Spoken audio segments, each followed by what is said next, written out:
Have you ever wanted to learn how to make your own flower accents? Let's jump in. First, we're going to cut out a circle. I'm using 22 gauge sheet for this.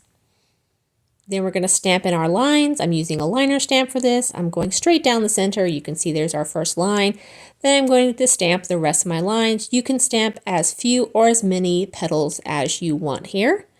Once we have all of our petals stamped, as you can see, we're going to move on and we're going to actually file to separate all the petals. I'm using a half round 2-cut Grove file to do this.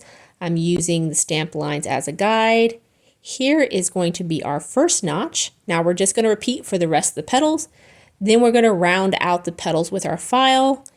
Now we're going to take it and we're going to put it in our dapping block. We're going to take our punch. We're going to give it a few good whacks just to round it out nice and make it a little dome flower cup. Look how cute.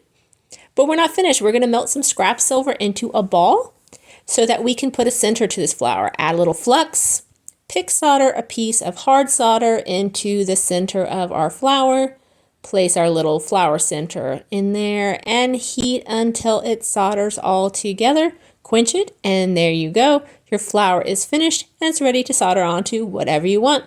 Look how pretty it is. Thanks for watching. I'll talk to you guys later. Bye-bye.